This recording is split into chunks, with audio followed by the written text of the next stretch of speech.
हाय प्यारे बच्चों, कैसे हो। तो आज के लेक्चर में हम लोग सॉलिड स्टेट का एक सेकेंड हाफ है जो इसको हम लोग कहते हैं इम्परफेक्शन या डिफेक्ट इन सॉलिड। तो जैसे नाम से ही क्लियर है, इम्परफेक्शन या डिफेक्ट यानी सॉलिड में जो डिफेक्ट आ जाए, परफेक्शन में जो कमी आ जाए। तो परफेक्शन में कमी या उसमें गड़बड़ी, दैट इज कॉल्ड डिफेक्ट। तो चलिए डिफेक्ट की बात हम करते हैं। तो कोई भी सॉलिड है सर, हर सॉलिड, चाहे वो आयनिक सॉलिड हो, चाहे वो कोवैलेंट सॉलिड हो, हर कंस्टिट्यूएंट पार्टिकल्स का, क्रिस्टलाइन सॉलिड की बात हम कर रहे हैं, उसके कंस्टिट्यूएंट पार्टिकल का अरेंजमेंट फिक्स होता है।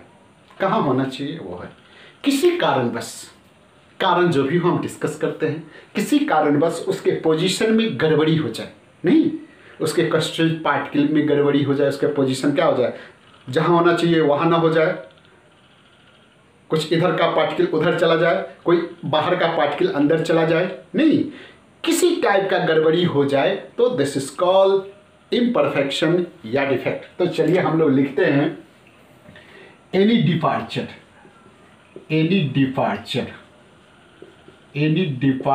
Of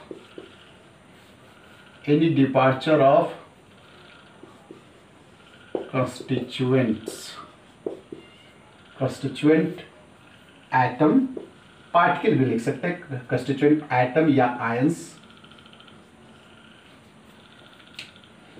from perfectly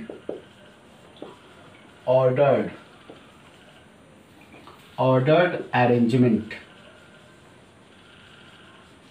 in crystalline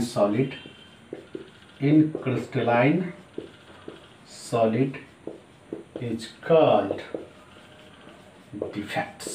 या क्लियर है, किसी तरह की गड़बड़ी हो जाए कंस्टिट्यूएंट पार्टिकल का, कहां से, from the perfectly ordered arrangement से। परफेक्टली ऑर्डर यानी एकदम ऑर्डर वाला हो, एकदम परफेक्ट ऑर्डर है, मतलब जहां होना चाहिए वही है, वहां से किसी तरह का गड़बड़ी हो जाए तो उस गड़बड़ी को हम लोग डिफेक्ट कहते हैं, यानी डिफेक्ट आ जाए। ठीक है सर। तो चलिए जहां तक सॉलिड का सवाल है, हम ये कहां से होता है, सो देखिए आप 9th 10th में क्रिस्टलाइजेशन किए हैं, क्रिस्टल बनाए हैं, सॉलिड्स को, सॉलिड का क्रिस्टलाइजेशन किए। तो क्रिस्टल बनाते समय, एक्सपेरिमेंट करते समय आपको टीचर कहा करते हैं कि बउआ रे धीरे धीरे एक्सपेरिमेंट करिए, नहीं थोड़ा स्लो कीजिए। लेकिन आपको घर जाने की बात हो, किसी कारण से आप उसको फास्ट कर देते हैं, तो आप जो क्रिस्टल्स जो होना चाहिए, जो उसमें फास्ट यानी तेज़ी से आप क्रिस्टलाइजेशन प्रोसेस करते हैं, तो देखेंगे जो बनना चाहिए है ना, उसको एनालिसिस यदि आप कर सकते हैं तो कर, तो नहीं आप तो सिर्फ बना के फेंक देते हैं कि सर जी देखिए। हाँ, तो कहता है कि if the crystallisation process is occur in slow process then you get a perfectly ordered arrangement of constituent particles in crystalline solid. लेकिन यदि आप this crystallisation process is occur in faster rate, तो देन निश्चित रूप से जो आप solid प्राप्त किए हैं उसमें कुछ न कुछ डिफेक्ट होगा। एक कहता है कि कोई भी सॉलिड, आप थर्ड लॉ ऑफ थर्मोडायनेमिक्स पढ़ें, थर्ड लॉ ऑफ थर्मोडायनेमिक्स में कहता है कि कोई भी solid at absolute zero temperature, कितना होता है सर, एब्सोल्यूट जीरो टेम्परेचर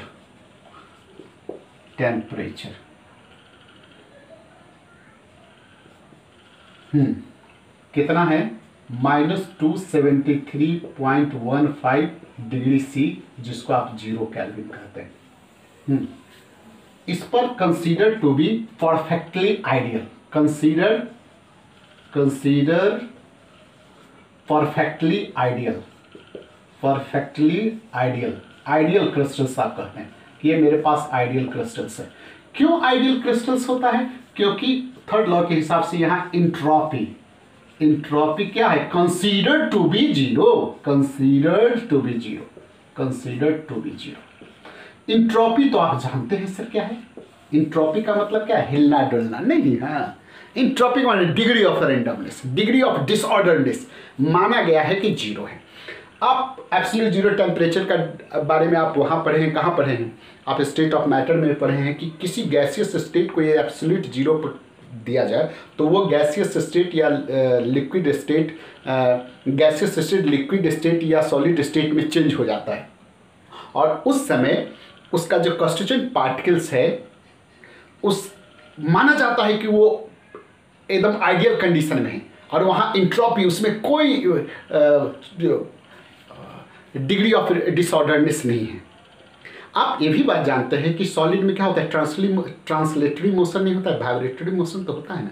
तो माना गया है कि इस पर बिल्कुल सब जीरो हो जाता है, लेकिन जो आप इससे टेम्परेचर बढ़ाएंगे सर, किससे, एब्सोल्यूट जीरो टेम्परेचर से जो टेम्परेचर बढ़ाएंगे तो entropy gradually increases, entropy gradually increases.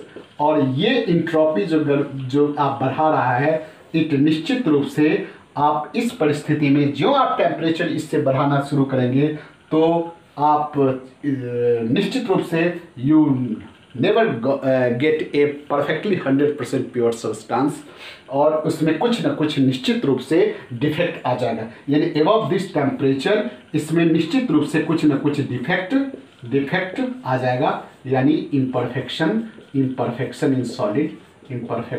Solid हो जाएगा, इन सॉलिड होगा, चाहे जितना भी हो। यानी एबव दिस टेम्परेचर आपको उसमें कुछ न कुछ, किसमें, सॉलिड में कुछ न कुछ इम्परफेक्शन या डिफेक्ट आ ही जाएगा। तो ये बात हुआ। तो जैसे आप ये समझिए सर, यदि आप क्लासरूम में, ये क्लासरूम है, यहाँ बैठे हैं 50 बच्चा मान लीजिए बैठते हैं आप, तो आपको कहा जाए कि आप लोग आराम से आइए, नहीं, आराम से हम चाय पी रहे हैं, बाबू मेरा आ जाओ क्लास शुरू होने वाला है, तो आप लोग आते हैं ऐसे ऐसे अपना, तुम्हारा सीट वहाँ है, हमारा सीट वहाँ है, ऐसे बैठ जाते हैं, यानी परफेक्टली ऑर्डर वे में आते हैं। फिर हम कहा एक ये कंडीशन हो गया। दूसरा कंडीशन हम कहते हैं गेट पर से, चलो चलो जल्दी चलो, जल्दी चलो चलो चलो चलो चलो चलो चलो, तो आप लोग क्या कहते हैं, चलो चलो जल्दी चलो अंदर क्लास में, देखो 5 मिनट के अंदर क्लास में नहीं आओगे तो हम गेट बंद कर देंगे। हाँ, तो आप लोग एकदम एब्रप्टली क्लासरूम में इंटर करते हो। इंटर करने के क्रम में क्या करते हो, जिसका कहीं कहीं जहाँ 4 बच्चे बैठते थे वहाँ 5 बैठ जाते हैं, कहाँ 2 के बदले 3, अपने हिसाब से रेंडम मोशन में आप एकदम डिसऑर्डर वे में आप बैठते हैं, जैसे जो मन हुआ। चूँकि अब बैठ जाना है, सर क्लास शुरू कर देंगे तो फिर देखिए आप बैठो, ऑर्डर से कोई मतलब नहीं रहता, किसी में 4 किसी में 2, मैं तो आप डिसऑर्डर क्रिएट कर देते हैं। चलिए, अब यदि बैठ गए, एसी रूम है, 4 एसी रूम, मान लीजिए 4 नहीं, एक रूम में 2 एसी रूम चल रहा है, आप गर्मी का समय है, आप क्या है एकदम आराम से क्लासरूम में बैठ जाते हैं, आपका इंट्रोपी जीरो है, नहीं कंसीडर, मान लीजिए इंट्रोपी जीरो, आपने कोई डिग्री ऑफ रेंडमनेस नहीं, एकदम सर का बात सुन रहे हैं, लाइन कटा, एसी ऑफ, गर्मी लगने शुरू हो गया, आपने क्या हो जाएगा, डिसऑर्डरनेस आ जाएगा, आप में डिसऑर्डरनेस आ जाएगा, नहीं डिसऑर्डरनेस आ जाएगा, डिफेक्ट आना हो गया। तो एक गर्मी लगने से, देखिए थर्मल इफेक्ट होने से आप में भी डिफेक्ट आना हो गया। तो ये डिफेक्ट क्या है, आप इधर से इधर जाते हैं, कहीं एसी बंद हुआ, पंखा चालू कर दिया, तो आप क्या करेंगे, इधर का बच्चा उधर, इधर का बच्चा उधर, और कभी ऐसे भी होगा जिसको गर्मी बर्दाश्त नहीं, उसमें से निकलेगा, चला जाएगा बाहर, नहीं। तो एक ऐसा डिफेक्ट हुआ जो इधर का बच्चा उधर जा रहा है, एक अंदर ही डिफेक्ट हो रहा है, नहीं। एक क्या हुआ कि जिसको बहुत बर्दाश्त नहीं हुआ, जो बर्दाश्त बिल्कुल नहीं कर सकता, वो क्लासरूम से निकल के बाहर से चला गया, स्कूटी पकड़ा बाहर, नहीं, स्कूटी इफेक्ट भी हो जाता है, नहीं, शॉर्ट की इफेक्ट भी पढ़ना, खैर चलिए हम उसको स्कूटर इफेक्ट बोलते हैं, तो स्कूटर इफेक्ट भी हो जाएगा, है ना, फ्रैंक इफेक्ट भी हो जाएगा। तो इस परिस्थिति में कुछ न कुछ नॉर्मल से जो आप थर्मल इफेक्ट यानी टेम्परेचर बढ़ा दीजिएगा, कुछ काम फास्ट कर दीजिएगा, जो काम स्लो होना चाहिए फास्ट कर दीजिएगा, तो any process which occurs abruptly can changes the whole ordered arrangement and it may causes a certain types of defect। समझ गए सर? तो डिफेक्ट, तो ये बातें हैं। तो अब देखिए हम जहाँ तक टाइप्स ऑफ डिफेक्ट का बात है, चलिए इसको हम मिटाने वाले हैं, थोड़ा लिखना है तो लिख सकते हैं। हाँ जी, तो हमारा सॉलिड के केस में जो डिफेक्ट्स है, देखिए इस डिफेक्ट को हम बांटते हैं ऐसे। पहला है मेरा एटॉमिक या पॉइंट, इधर लिखते हैं सर, या पॉइंट डिफेक्ट, समझे सर? दूसरा है मेरा लाइन डिफेक्ट,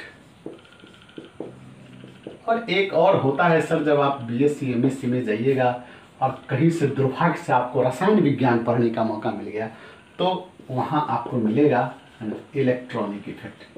भगवान न करे आपको पढ़ना पड़े, आप लोग जाइए इंजीनियरिंग कॉलेज में, आईआईटी कॉलेज में जाइए, अमेरिका न्यूयॉर्क जाइए। हाँ चलिए ठीक है sir. And therefore this atomic effect further classified into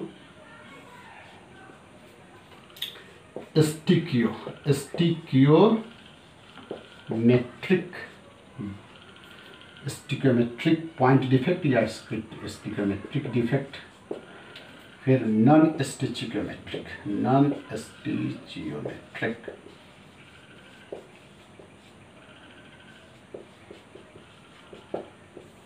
और इसको एक और इसको हम बोलते हैं इम्प्योरिटी डिफेक्ट। ये आपको पढ़ना नहीं है सर, ये बस थोड़ा सा डिस्कशन करना है, बीएससी में पढ़ना है कुछ, तो बहुत ज़्यादा इसमें कुछ है नहीं। तो चलिए, ये स्टिकियोमेट्रिक डिफेक्ट को फर्दर हम नॉन आयनिक कंपाउंड में, नॉन आयनिक सॉलिड में और फिर आयनिक सॉलिड में क्लासिफाइड करेंगे। ठीक है सर, आयनिक सॉलिड में क्लासिफाइड करेंगे। बहुत सिंपल है, ये सब तो रहता है। इसको फिर दो भागों में हम डिवाइड करते हैं, दो टाइप से इसका। पहला है वैकेंसी डिफेक्ट और दूसरा है इंटरस्टिशियल डिफेक्ट। आयनिक में जो ये दो टाइप्स है, इसको यही देखिए सर, शॉर्टकी बोलते हैं लोग, लेकिन हम बोलते हैं इसको स्कूटर डिफेक्ट। देखिएगा हम कैसे इसको स्कूटर पर बना देंगे। हमारे ज़माने में स्कूटर होता है, आपके ज़माने में स्कूटी है नहीं, तो इसको लोग बोलते हैं, सही प्रोनाउंसिएशन है शॉर्टकी इफेक्ट, हम बोलते हैं स्कूटी इफेक्ट। चलिए सर, बोलने की क्या बात है, जैसे भी बोलिए आप, शॉर्टकी इफेक्ट। आप कहिए कि सर इसको स्कूटर इफेक्ट या स्कूटी क्यों बोलते हैं, हम बताएंगे आपको। हम इसको शॉर्टकी नहीं बोल के, अपने ज़माने में हम स्कूटर इफेक्ट कहते हैं, आपके ज़माने में इसको स्कूटी इफेक्ट बोलेंगे। देखिएगा, हाँ दूसरा है फ्रैंकल डिफेक्ट। अब भाई साहब आ गए ये कौन, नॉन स्टिचियोमेट्रिक डिफेक्ट।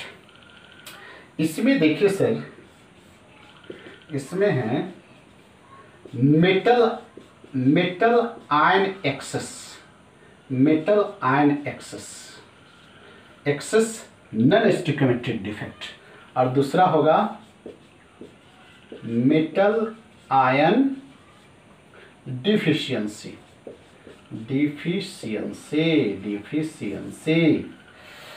चलिए, मेटल आयन दो तरह से, यदि ये लाइन है सर, ये दो लाइन है, हमको इसको बड़ा करना है तो कैसे करेंगे, इसको बड़ा करना है तो कैसे करेंगे, ये दो तरीका है। ये बड़ा कर दिए नहीं, चलिए एक ये तरीका है कि इसको बड़ा कर दिए, अरे वाह। और यदि एक और तरीका है, क्या हम क्या बोले, ये दो लाइन में से हमको इसको बड़ा करना है तो कैसे करेंगे, दो तरीके से करेंगे, इसमें लाइन जोड़ दिए नहीं। दूसरा तरीका भी हो सकता है कि अगला का लाइन काट दिया नहीं। तो जी मेटल एक्सेस कैसे हो सकता है, उसके बारे में हम डिस्कस करेंगे। बाई एनायन वैकेंसी, यानी एनायन गैप हो जाए नहीं, एनायन गैप हो जाएगा तो आयन, मेटल आयन यानी केटायन अपने बढ़ जाएगा। और दूसरा हो जाए कि एक्चुअली में एक्स्ट्रा मेटल आयन आ जाए, है ना, बाई एडिंग बाई सीधे छोड़िए, एडिंग एक्स्ट्रा मेटल आयन जिसको केटायन बोलेंगे सर, मेटल आयन। सब नज़र आ रहा है कि नहीं। अब मेटल डिफिशिएंसी का हम लोग डिस्कशन करेंगे। और ये जो होगा सर, ये मेरा दो टाइप्स का होगा, इम्प्योरिटी डिफेक्ट, ये मेरा दो तरह का होगा। एक को बोलेंगे सब्स्टिट्यूशनल और दूसरे को बोलेंगे इंटरस्टिशियल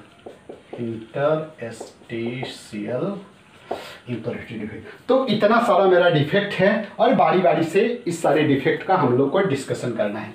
तो देखिए, ये नज़र आ रहा है सर, आया कि बस आप लोग कटा, कटर है, चलिए ठीक है। हाँ अब जरा देखिए आ गया ना सर।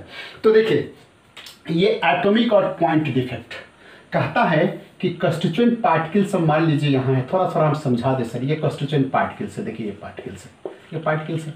इसके किसी कंस्टिट्यूएंट पार्टिकल, चाहे वो एटम हो, मॉलिक्यूल हो, आयन हो, कुछ भी हो, उसमें गड़बड़ी हो जाए, क्या हो जाए, ये खसक करके यहाँ चलाए नहीं, या इसमें से गायब हो जाए, तो this is called point defect.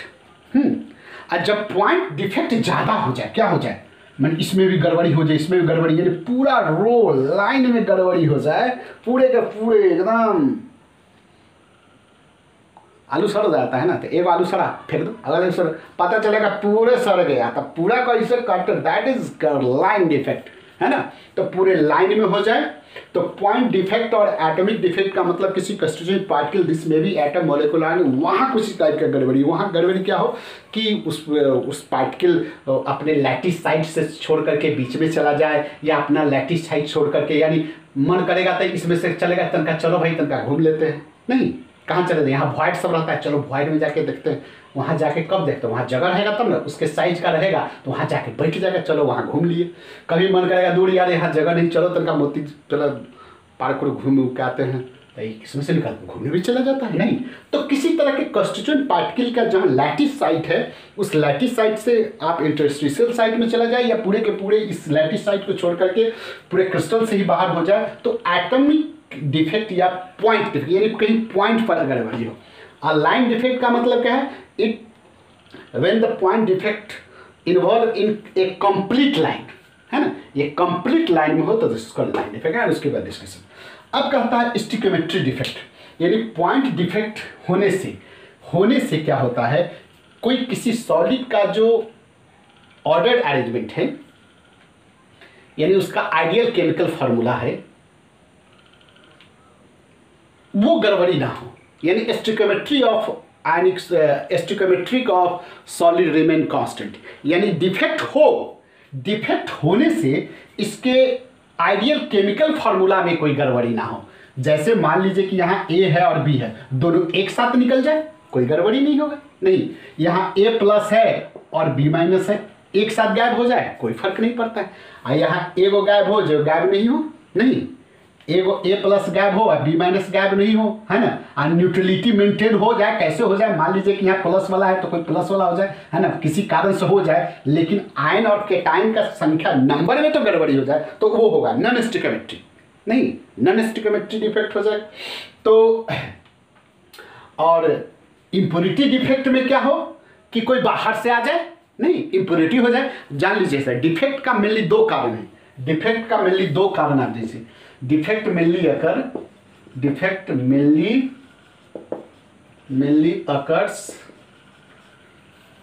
Bye, एक में क्या है, थर्मल इफेक्ट, जो हम टेम्परेचर की बात कह रहे थे क्या, कि एब्सोल्यूट जीरो टेम्परेचर पर आइडियल रहता है, माना जाता है कि उसमें कोई इम्परफेक्शन नहीं। Whenever the temperature is increasing above the absolute zero degree, absolute zero temperature, और वो जानते हैं कि कितना होता है, तो ये माना जाता है कि उस क्रिस्टलाइन सॉलिड में, वो क्रिस्टलाइन सॉलिड कभी भी प्योर नहीं है, उसमें कुछ ना कुछ इम्परफेक्शन आ ही गया हो। तो ये टेम्परेचर इफेक्ट, यानी टेम्परेचर बढ़ाने से डिफेक्ट हुआ, एक ये हुआ। तो टेम्परेचर डिफेक्ट में ही ये सब आता है सर, ये सब टेम्परेचर डिफेक्ट में। और दूसरा होता है बाय डोपिंग। डोपिंग का मतलब है आप इंटेंसली आप उसमें गड़बड़ी पैदा करते हैं, नहीं, इंटेंसली उसमें मिला देते हैं, नहीं, मिला देते हैं जान करके, एकदम इंटेंसली उसमें मिला देते हैं, जान के डिफेक्ट करा देते हैं। जान के डिफेक्ट इसलिए नहीं, कुछ कारण से आप करा, जिस सेमीकंडक्टर के बारे में जब देखे होंगे, वो जान के इंटेंसली आप क्यों मिलाते हैं, वो तो आप भी जानते हैं, या फिर हम लोग भी डिस्कशन करने वाले हैं यहाँ। तो there is two main reason by which the defect occur in crystalline solid, first one is thermal effect and another is doping. तो देखिए नॉन स्टिक्योमेट्री में क्या हो, गड़बड़ी हो, यानी जब कंस्टिट्यूएंट पार्टिकल निकले इस हिसाब से निकले कि उसके सॉलिड के आइडियल केमिकल फार्मूला में कोई चेंजेस ना हो, उसके स्टिक्योमेट्री में कोई चेंजेस, स्टिक्योमेट्री समझते हैं सर, नहीं समझते हैं, अरे A2 Fe2O3 यही स्टिक्योमेट्री है ना सर, बैलेंसिंग के हिसाब से आप करते हैं। स्टोइकियोमेट्री शब्द बैलेंसिंग करते समय आप बहुत यूज किया करते हैं, नहीं तो उसके स्टोइकियोमेट्री में कोई परिवर्तन ना हो, यानी F2O3 है इस हिसाब से प्लस माइनस निकला, मैंने Fe2 प्लस और O2 माइनस इस हिसाब से निकले कि इसके फॉर्मूला में कोई परिवर्तन ना हो, तो स्टोइकियोमेट्री हो गया। तो स्टोइकियोमेट्रिक डिफेक्ट हो गया। और इस ढंग से डिफेक्ट हो कि ये फार्मूला में चेंजेज हो जाए, नहीं ये फार्मूला में चेंजेज हो जाए तो वो नॉन स्टोइकियोमेट्रिक हो गया, नहीं। और ये इम्प्योरिटी डिफेक्ट का मतलब है कि इंटेंसली इसमें कुछ ना कुछ हम लोग कराएंगे, देखिएगा एलवाई जो हम लोग बनाते हैं उसमें, या फिर इसमें हम लोग डिस्कशन करेंगे, ठीक है सर। तो फिर स्टोइकियोमेट्रिक डिफेक्ट जो है उसको दो भागों में हम लोग डिवाइड करते हैं। एक को बोलते हैं, एक दो भागों में नहीं, this defect occurs in if in case of covalent compound, covalent देखिए in case of ionic compound, non ionic compound, हाँ वो covalent, then this is called vacancy और interstitial defect. In case of ionic this is called Schottky and Frenkel defect. अब यहाँ जो non stoichiometry है balance way में तो निकल नहीं रहा है, नहीं निकल नहीं रहा है तो क्या होगा, एनाइन मतलब मेटल एक्सेस हो जाए, यानी केटाइन एक्सेस हो जाए। तो केटाइन कैसे एक्सेस होगा, यदि केटाइन कहीं से बाहर से आ जाए, देखिए ये हो गया एडिंग एक्स्ट्रा केटाइन, या वही एनाइन निकल जाए तो अभी एनाइन वैकेंसी यानी एनाइन निकल जाए तो अभी केटाइन ज़्यादा होगा। तो मेटल एक्सेस दो तरीके से हम नहीं बताए थे, मेटल एक्सेस दो तरीके से होता है। केटाइन एक्सेस कैसे होगा, यदि बाहर से केटाइन आप जोड़ दीजिए या एनाइन घटा दीजिए। क्या बोले, मेटल आयन एक्सेस कब होगा, जब आप बाहर से केटाइन जोड़ दीजिए या एनाइन को घटा दीजिए, तो ये हो गया। एंड दूसरा होगा मेटल डिफिशियंसी। तो ये सारी बातें हैं, ठीक है सर। तो हम लोग स्टोइकियोमेट्री के बारे में पढ़ने वाले हैं, तो चलिए इसको कॉपी कीजिए, दिन आगे बढ़ते हैं। तो देखिए यही हम पॉइंट या एटॉमिक डिफेक्ट्स को हम लिखते हैं, एटॉमिक डिफेक्ट, या जो आपको हम समझा रहे थे, if any deviation which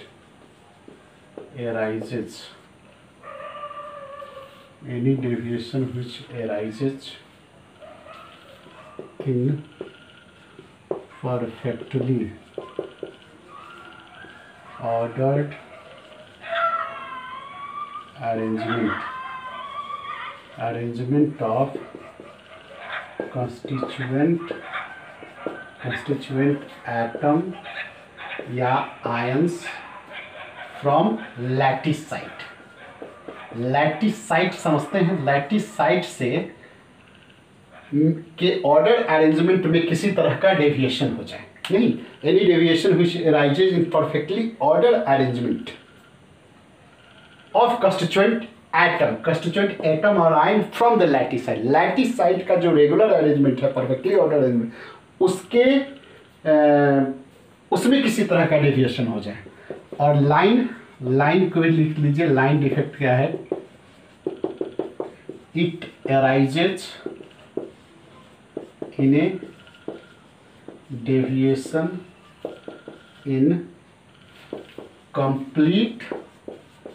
complete row या line in crystals.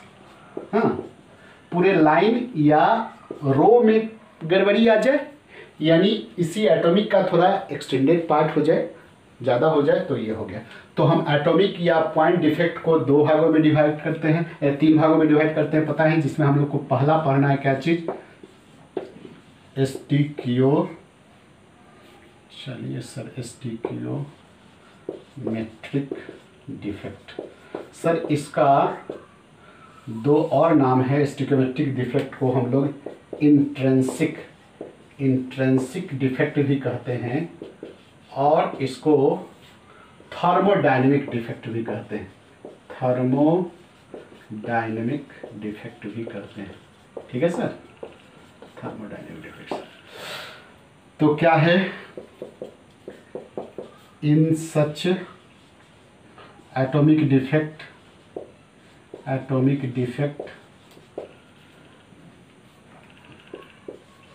Equal missing of constituent in such atomic defects missing of, ऐसे लिखते, sorry, missing of equal number of constituents atoms या positive and negative ions from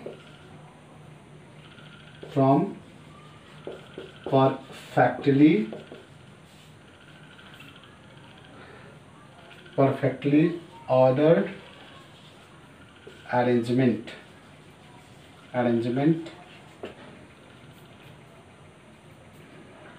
so it don't disturb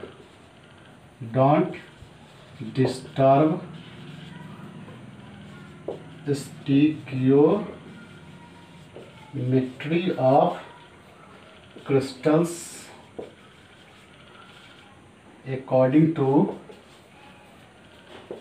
ideal formula of compound। वही जो समझा रहे थे कि इस तरह का डिफेक्ट में, in such defect missing of equal number of constituent particle, जो हम यहाँ बताए थे, equal number of A B निकल जाए या equal number of A plus B minus निकल जाए, है ना, from the perfectly order arrangement से निकल जाए, है ना, लेकिन क्या है, so it don't disturb stoichiometry, लेकिन इसके निकलने के बावजूद भी स्टोइकियोमेट्री में कोई डिस्टर्ब नहीं हो according to the ideal chemical formula of compound. Ideal chemical formula जो होता है किसी भी सॉलिड के, उसमें कोई परिवर्तन ना आए, तो दिस इज कॉल्ड। तो इसको फिर दो भागों में हम लोग डिवाइड करते हैं सर। एक को क्या बोलते हैं, वैकेंसी डिफेक्ट, और दूसरे को इंटरस्टिशियल, जो हम लिखाए हैं इंटरस्टिशियल डिफेक्ट। तो चलिए कॉपी कीजिए, थोड़ा इसको हम मिटाने वाले हैं, कॉपी कीजिए, मिटाएंगे। तो देखिए इसको कॉपी कर लिए होइएगा। देखिए हम इसको आगे बढ़ते हैं। देखिए यहाँ वैकेंसी डिफेक्ट,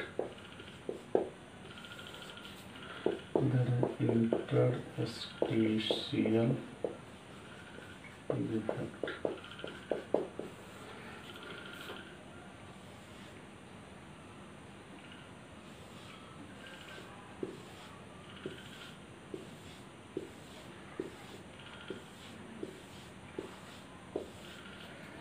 देखिए यहाँ मान लीजिए कि हमारा ए बी है, ऐसे बी ए बी ऐसे है कंस्टिट्यूएंट पार्टिकल। इसमें से हमारा देखिए ए और बी मिस हो जाए, and missing of some particle from their lattice site, हाँ, missing of constituent atom from lattice site creating hole या वैकेंसी। यहाँ ये क्या, होल या वैकेंसी क्रिएट कर दिया, होल क्रिएट कर दिया, यानी वैकेंसी क्रिएट कर दिया, यही वैकेंसी क्रिएट कर दिया। तो इसमें देखिए जिसके कारण से क्या होगा, इसमें से कंस्टिट्यूएंट पार्टिकल्स का संख्या घट गया, तो निश्चित रूप से क्या होगा, डेंसिटी इसका मास क्या होगा, घट जाएगा।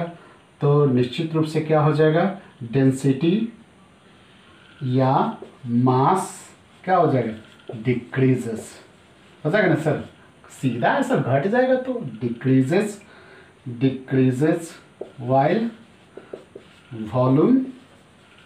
वॉल्यूम क्रिस्टल का वॉल्यूम रिमेन कांस्टेंट। इंटरस्टिशियल में कहता है सर ए बी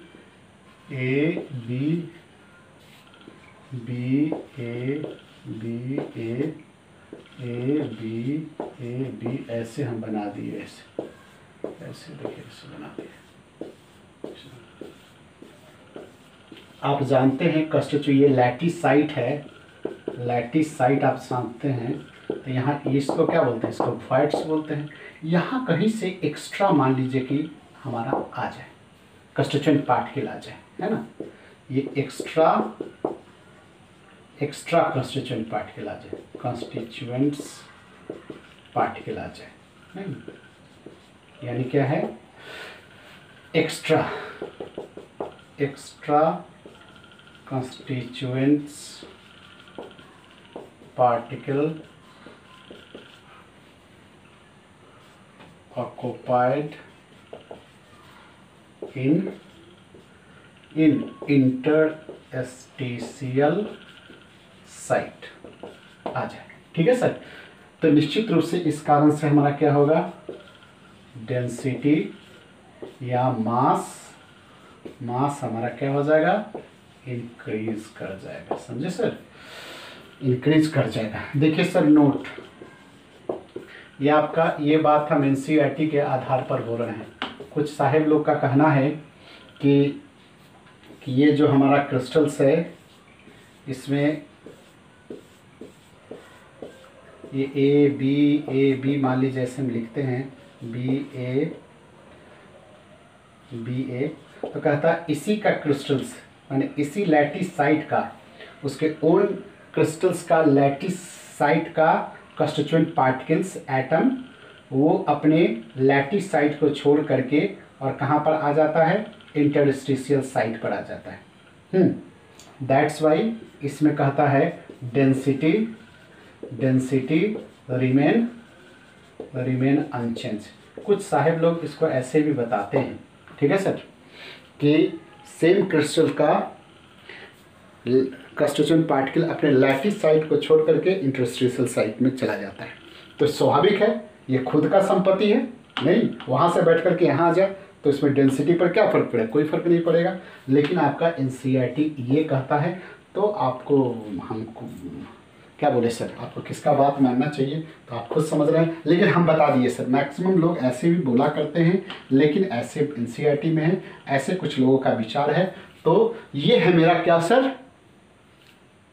स्टोइकियोमेट्री इन कहाँ, नॉन आयनिक कंपाउंड। हम एक आपको बता दिए, जैसे ये जो है हम लोग कहाँ पढ़ रहे हैं, stoichiometric point defect in non ionic compound. इसमें क्या क्या देखे सर, सिंपल था, नॉन आयनिक कंपाउंड में कंस्टिट्यूएंट पार्टिकल्स में इक्वल नंबर ऑफ क्या होगा, कंस्टिट्यूएंट पार्टिकल मिस कर जाए, देख रहे हैं यहाँ ए बी दोनों है, तो इक्वल नंबर ऑफ मिस कर जाएगा, तो स्टोइकियोमेट्रिक में कोई फर्क तो नहीं पड़ेगा, तो नहीं पड़ेगा, लेकिन डेंसिटी तो घट जाएगा, मास भी घट जाएगा। इसमें क्या होगा कि कहीं से बाहर से कंस्टिट्यूएंट पार्टिकल उसके इंटरस्टिशियल साइट में आकर के बैठ जाए, तो निश्चित रूप से डेंसिटी क्या हो जाएगा, बढ़ जाता है। ठीक है सर। तो this is the two types of stoichiometry point defect in non ionic compound. तो आज हम यही रोकते हैं, और नेक्स्ट हम लोग देखेंगे stoichiometric point defect in A ionic compound, जहां हम लोग शॉर्टकी और फ्रैंकल डिफेक्ट की चर्चा करेंगे। चलिए, गुड नाइट, बाय।